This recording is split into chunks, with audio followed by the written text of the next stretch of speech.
It's now time for Brigada Love Stories. Your true-to-life stories of love on Brigada Love Lines with John Erickson.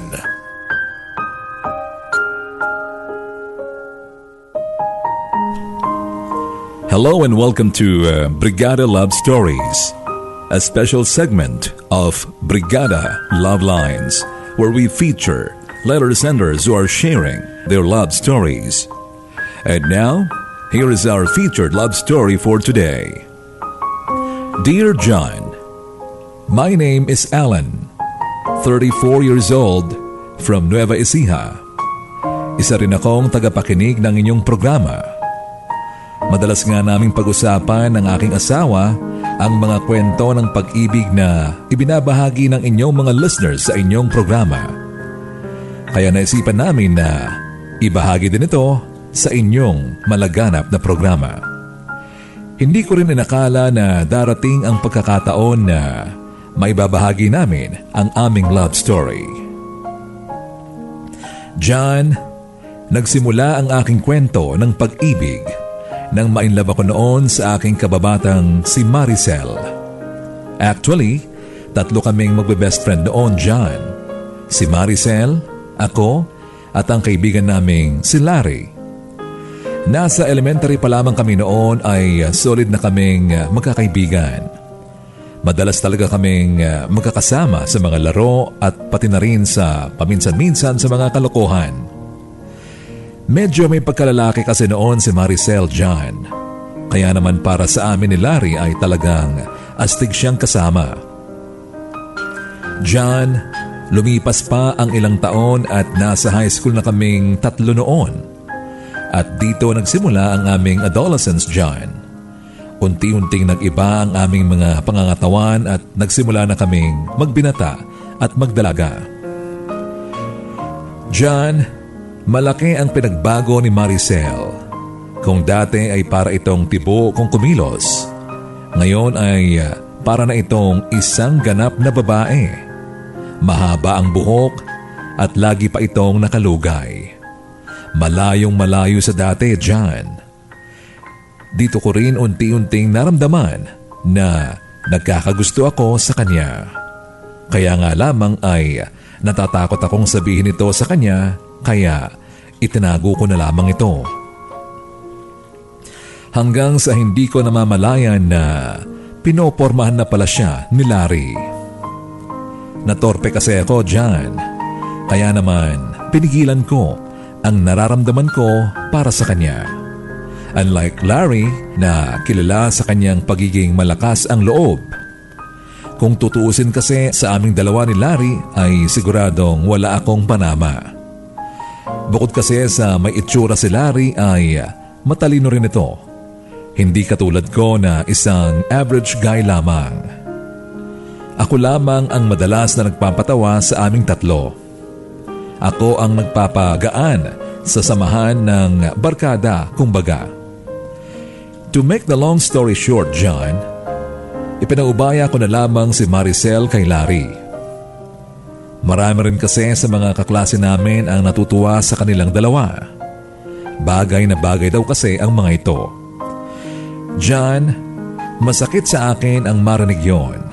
Pero tinanggap ko pa rin dahil kahit papaano ay magkaibigan pa rin kaming tatlo. Solid friends kumbaga. At yun lamang ang tingin sa akin ni Maricel. John, hindi nagtagal ay naging sila ni Maricel. Wala akong nagawa noon kundi ang tanggapin na lamang ang ganoong sitwasyon kahit na masakit para sa akin. Patuloy pa rin ang aming pagiging magkaibigan. Kaya nga lamang ay may mga pagbabago na. May mga lakad kasi na sila na lamang dalawa ang magkasama. Nauunawaan ko naman yon, John. Kaya naman ako na mismo ang kusang dumistansya sa kanila. Kailangan kong irespeto ang kanilang relasyon. Nagpatuloy ang mga araw na yon, John. Pero hindi nagtagal ay unti-unti ring nagbago si Larry kay Maricel. Madalas ko kasing makita na umiiyak si Maricel sa isang sulok sa classroom namin.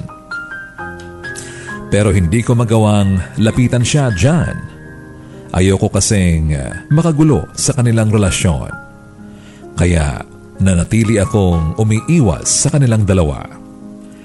Hanggang sa isang araw ay mabalitaan ko na lamang na hiwalay na pala sila ni Larry. Lumapit sa akin si Maricel at iyak ng iyak. Mahal na mahal daw niya si Larry dyan pero ayaw na raw nito sa kanya. At minsan ay nahuli pa raw niya ito na may kahalikang ibang babae. Awang-awa ako noon kay Maricel dyan. Napayakap ito sa akin at doon siya umiyak ng umiyak at ibinuhos ang sama ng loob kay Larry. Nainis pa nga ako noon kay Larry dyan. Hindi ko alam kung ano ang tunay na dahilan kung bakit sila nagkaganon. Ipinaubaya ko na lang sa kanya si Maricel sa pag-aakalang aalagaan niya ito. Pero anong ginawa niya? Palagi niya lamang itong pinapaiyak. Diyan, simula noon ay hindi na naging okay ang samahan nila ni Larry. Maging kaming dalawa ni Larry ay nagkaroon na rin ng gap ang pagsasamahan. Marahil ay dahil na rin sa pagiging magkalapit namin muli ni Maricel matapos ang nangyari sa kanila. Iniwasan na rin kami noon ni Larry. Diyan, tuluyan na ngang natuldukan ang aming pagkakaibigan. Umalis siya sa aming lugar pagkatapos ng graduation namin. Nag-aral kasi siya sa Maynila. Simula noon ay hindi na kami nagkausap ni Larry at naging close na kami ni Maricel. Nobody pays much attention. They misuse their time. Maybe it's better to mention moments passing by. A secret to tell. I got something they don't have, and baby it's you that is lifting me high. I just wanna be close to you, 'cause I understand the strength of your hand, oh, and the love that you put me through. You're more than a friend, so love me again. Hindi nagtagal at dumating din ang pinakahihintay ko at naging kami na ni Maricel. Pagkatapos ay nag-working student ako para makapagpatuloy ng aking pag-aaral. Hindi kasi ako kayang pag-aralin ng aking mga magulang. Kaya nagtatrabaho ako sa umaga at nag-aaral naman sa gabi. Diyan, naging mabilis ang mga pangyayari sa amin ni Maricel. Ilang buwan pa lamang noon ay may nangyari na sa amin. At sa hindi naasaang pagkakataon ay nabuntis ko si Maricel. Sa madaling salita ay hindi namin natapos ang aming pag-aaral. Kapwa kami nahinto ni Maricel dahil nagdalang tao siya at ako naman ay nagsimulang magtrabaho para sa aming magiging anak. Mahal na mahal ko si Maricel dyan, kaya naman ginawa ko ang lahat maging masaya lamang ang aming pagsasama. Nagsama kami sa iisang bubong ni Maricel hanggang sa isilang niya ang aming anak. Hindi nagtagal dyan ay pinakasalan ko na rin siya. Masaya ang naging pagsasama namin. Kitang-kita ko kung gaano niya kamahal ang aking anak dyan.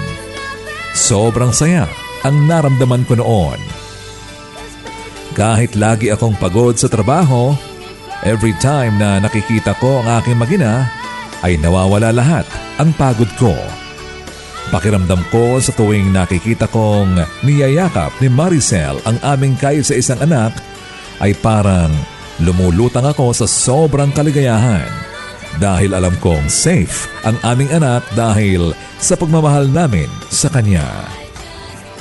Everyday, umiikot ang buhay ni Maricel sa amin na kanyang mag-ama at ganon din naman ako sa kanila. Sa umaga naman ay pinagsisilbihan ako ng aking asawa at pati na rin ang aming anak. Hanggang sa naging 6 years old na ang aming anak ay hindi pa rin namin siya nasusundan. Araw-araw ay hatid sundo namin siya sa school. Kinakarga ko siya sa tuwing naglalambingan kami at pinaghahanda naman siya ni Maricel ng kanyang makakain. Todo suporta kami sa aming anak sa lahat ng bagay dyan. Ni minsan ay hindi namin siya pinabayaan dahil nag-iisa lamang siya sa buhay namin. John, there are times that no matter how much you perform your duties and responsibilities to your family and how much you perform your role to your partner, still, things can happen beyond our control. Masakit man sabihin John, pero lumipas ang ilang buwan, ay unti-unting nagbago si Maricel sa amin. Ang halos araw-araw naming pagsasama na punong-puno ng aming maiinit na paglalambingan at pagkikare sa isa't isa ay unti-unting naglaho. Ang tahanan namin noon na punong-puno ng pag-ibig at pagkalinga sa nag-iisa naming anak ay unti-unti ring naglaho. Habang tumatagal ay unti-unting nagiging dry ang pagsasama namin ni Maricel na para bang isang kandilang nauupos. You look at me and I can see the feeling's gone. What happened to the dream we planned our future on? You turn away and try to say what we both know, but baby I can't let you go.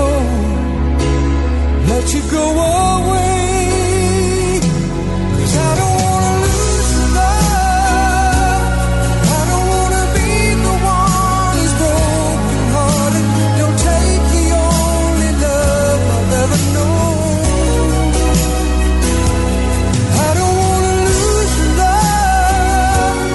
How could you go and stop what we started? Baby, I don't wanna be alone. John, unti-unting naging mainitin ang ulo ni Maricel. May mga gabi na sa tuwing umuwi ako ng bahay ay wala siya. Paminsan-minsan naman, kapag nasa bahay siya ay lagi naman siyang nagkukulong sa aming silid. Nadadatnan ko na lamang na ang anak ko na mismo ang nagtitimpla ng kanyang gatas. And sometimes, siya pa mismo ang nakakagawa ng mga bagay na dapat sana ay si Maricel ang gumagawa. Wala ring mga linggo na hindi kami nag-aaway dahil na rin sa pinaggagawa ng aking asawa. John, ang ganoong mga eksena ay paulit-ulit pang nangyari sa amin. At umabot pa ito sa puntong halos hindi na kami magkatabi sa pagtulog ni Maricel. Ni hindi rin kami nagkikibuan kahit na nasa harapan kami ng pagkain. Iniiwasan na niya ako at ganon din naman ako sa kanya. John, nalaman ko noon na bumalik na pala si Larry sa aming lugar at marami akong naririnig na mga tao na madalas daw silang magkita ng aking asawa. John, naguguluhan ako sa mga nangyayari sa aming dalawa ng aking asawa. Hanggang sa isang gabi ay naabutan ko siya na nag-iimpake na ng kanyang mga gamit. Aalis na raw siya at iiwanan na kaming mag-ama. Tinanong ko siya kung saan siya pupunta, pero hindi niya ako sinasagot. John, sa sobrang galit ko noon sa kanya ay naitulak ko siya sa pader. Kahit kailan kasi ay hindi ko pa siya nasasaktan at iyon ang pinakaunang pagkakataon. Kinumpronta ko siya tungkol sa mga naririnig ko sa kanila ni Larry.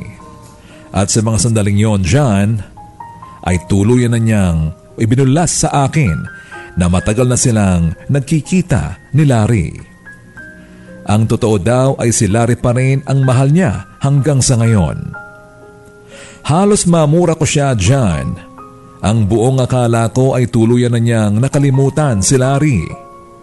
Pero sa kabila ng lahat ng mga ginagawa ko para sa kanya, ay hindi pa rin pala ito sapat para sa kanya. At hindi rin niya pinahalagahan. Pagkatapos ng mga ginawa sa kanya ni Larry noon, ay ito pa rin pala ang kanyang mahal. Nang mga sandaling yon dyan, ay wala na akong nagawa kundi ang hayaan siyang makaalis. Wala man lang halaga para sa kanya ang ilang taon naming pagsasama. Kahit man lang sana para sa aming anak ay wala siyang itinira kahit konting konsiderasyon. Diyan, iniwan niya kami ng aming anak. Umalis si Maricel sa aming tahanan, dala ang iilang mga gamit niya at tuluyan na siyang sumama kay Larry. Habang ako naman ay naiwan na mag-isa, bigo at depressed. At habang kayakap ko noon ang aking anak, hindi ko na namamalayan na tumutulo na pala ang luha sa aking mga mata. Napakasakit ng naranasan ko dyan. One day, tinanong ako ng aking anak kung nasaan ang kanyang ina, pero wala akong maisagot dyan. Hinagkan ko na lamang siya at sinabing darating din ang araw na babalik ang kanyang ina, kahit hindi ko alam kung babalik pa nga ito dyan. I always needed time on my own. I never thought I'd need you there when I cry. And the days feel like years when I'm alone. And the bed where you lie is made up on your side. When you walk away, I count the steps that you take. Do you see how much I need you right now? When you're gone, the pieces of my heart are missing you. When you're gone, the face I came to know is missing too. When you're gone, the words I need to hear to always get me through the day and make it okay. I miss you. John, I admit that almost 2 months din akong nawala ng ganang mabuhay. Ang pakiramdam ko noon ay parang ako lang ang taong nakaranas ng ganitong sitwasyon. Pero batid ko pa rin na marami rin ang kagaya ko. And I just said to myself na kung nakayanan ng iba, alam kong makakayanan ko rin. Kaya't tinatagan ko na lamang ang loob ko dyan. Hindi ko sukat akalain na matapos mong maging isang mapagmahal, responsable at mapag-alaga sa iyong asawa at anak, ay magagawa pang magloko sa akin ng aking kabiyak. Everything was really painful. Almost every night and every time I see my daughter na nalulungkot at tinatanong kung kailan babalik ang kanyang ina, ay nadudurog ang aking puso dahil wala akong alam na isagot sa kanya. Sobra akong nasasaktan sa tuwing nakikita kong nangungulila siya sa kanyang inang nang iwan sa amin. Diyan, lumipas ang halos 2 taon bago ako tuluyang nakapag-move on. Nalaman ko na lamang na umalis na sa aming lugar si Maricel. At sa paglipas ng panahon, unti-unting napanatag ang aking kalooban. Unti-unting naglaho ang sakit at lungkot ng aking nakaraan. Diyan, magmula noon ay I focused myself in taking care of my child. Sa kabila ng pagkawala ni Maricel sa buhay namin, ay sinikap kong gawin ang lahat ng aking makakaya upang mapalaki ko lamang na mabait at maayos ang aming anak. At sa awa ng Diyos ay hindi naman naging pasaway ang aking anak John. Naging mabuting anak ito at siya na lamang ang pinagtutuunan ko ng pansin at pag-aalaga. Tuluyan ko na ngang nakalimutan si Maricel at ang mga masasamang nangyari sa amin. Tuluyan na akong nakapag-move on, John. Unti-unti akong naging masaya muli at nakatagpo ako ng bagong pag-ibig sa aking buhay, John. Ang matagal ko ng pagkalungkot noon ay unti-unti nang napalitan ng kasayahan. Unti-unti na namang nagkaroon ng kulay ang aking buhay. Nagbago ang lahat, John, nang may nakilala akong isang babae na kapwa ko rin magulang na naghahatid sa kanyang anak sa school. Siya, si Cheryl, isang single parent. Hiwalay din siya sa kanyang asawa at may isang anak. Magkaklase ang aming mga anak, John. Naging close kami ni Cheryl dahil sa araw-araw kaming nagkikita sa tuwing ihahatid at susunduin namin ang aming mga anak sa school. Noong una ay nahihiya pa ako sa kanya. Pero sa paglipas ng mga araw, naging malapit din kami sa isa't isa. Hanggang sa paminsan-minsan ay lumalabas kami na kasama ang aming mga anak. Hindi ko inaasahan na magiging close kami ni Cheryl, John. Akala ko noon ay hanggang sa magkakilala lamang kami. Ang mga pangyayaring yon ay nasundan pa ng maraming beses. Hanggang sa unti-unti ay nahuhulog na ang loob namin sa isa't isa. Here I go again, tripping on my own feet. Lately it seems I've been being oh foolish me. Mumble when I try to talk, stumble when I try to walk, like I'm in a state of shock when I'm with you. Here I go again, looking just like a clown. Everything I say is wrong whenever you're around. Somehow I get kinda shy, and I can't look you in the eye. I come all apart inside when I'm with you. Think I'm in love again, grinning that silly grin. Look what a fool I've been. Think I'm in love again. Lately I lost my mind, and I do it every time. Yes, I know all the signs of being in love.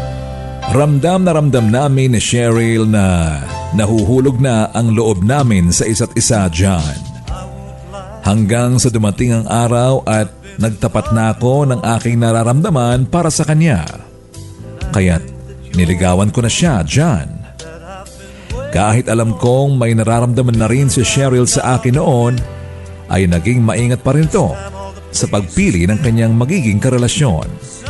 Dahil tulad ko, naranasan na rin ni Cheryl ang iwanan ng minamahal. Kaya nakaka-relate kami sa isa't isa. Halos 6 na buwan din akong nanligaw sa kanya bago pa naging kami, John. Iniisip ko noon na kung papaano ko sasabihin sa aking anak ang tungkol sa amin ni Cheryl.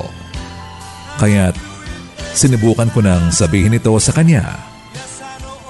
Natuwa ako sa kanyang naging reaksyon nang ipagtapat ko sa kanya ang tungkol sa amin ni Cheryl. Natuwa ito dahil gustong-gusto daw niya si Cheryl para sa akin. Namimiss na rin daw niya kasi ang magkaroon ng isang ina dahil matagal na siyang nangungulila sa pag-aaruga ng isang ina. Tuwang-tuwa ako sa narinig kong yon sa kanya, John. Hindi ko akalain na magkakaroon muli ako ng pag-asa na mabuo ang aking pamilya. It really feels good, John. Napapangiti na lamang kami ni Cheryl kapag nakikita kami ng aking anak na nag-uusap. Sa ngayon, John, ay masaya na at naging tahimik na ang aking buhay. Nagkaroon muli ng magandang kulay ang aking buhay kasama ang aking anak, John. Nagsasama na kami ni Cheryl ngayon at kasama rin ang kanyang anak. Wala kaming naging problema dahil magkasundo naman ang aming mga anak, John. Naging kumpletong bigla ang aking pamilya. Nagdaan pa ang mga araw at naging masaya ang pagsasama namin ni Cheryl. Hindi rin inaasahan ni Cheryl na makakatagpo pa siya ng taong magmamahal sa kanya. Dahil sa kabila rin ng mga naranasan niya noon sa kanyang dating asawa, ay nagkaroon muli ito ng pag-asa sa buhay. Katulad ko na hindi rin makapaniwala na magiging masaya muli ang aking buhay. Sa ngayon ay ilang taon na rin kaming nagsasama ni Cheryl at magtatatlo na ang aming anak. Kaya't walang mapagsidlan ang kaligayahang nararamdaman namin sa mga nangyayari sa buhay namin ngayon. Ito ang nagpapalakas at nagpapatatag sa aming pagmamahalan. Magkasundo kami ni Cheryl, John. Siguro ay dahil na rin sa parehong-pareho kami ng naranasan noon. Kaya alam namin kung paano dapat pag-ingatan ang aming pagmamahalan. Hangad lamang naming dalawa na sana ay hindi na kami magkalayo pa at hindi na maulit pa ang mga nangyari sa amin noon. Mabuti na lamang at hindi ako sumuko sa buhay sa kabila ng masakit na naranasan ko noon, John. Patuloy pa rin akong naniwala sa pag-ibig kahit naranasan ko na ang masaktan. That's why I thank God because I found Cheryl in my life. Hanggang dito na lamang ang aking kwento, John. And I want to thank you for choosing my love story to be featured in your program. God bless you and more power to Brigada Love Lines. Sincerely yours, Alan. I would give up everything before I'd separate myself from you. After so much suffering, I finally found a man that's true. I was all by myself for the longest time, so cold inside, and the hurt from the heart, it would not subside. I felt like dying until you saved my life. Thank God I found you. I was lost without you. My every wish and every dream somehow became reality When you brought the sunlight, completed my whole life. I'm overwhelmed with gratitude, 'cause baby, I'm so thankful I found you. Oh yeah, yeah, yeah, yeah. I would give you everything. There's nothing in this world I wouldn't do to ensure your happiness. I cherish every part of you, 'cause without you beside me I can't survive. Don't want no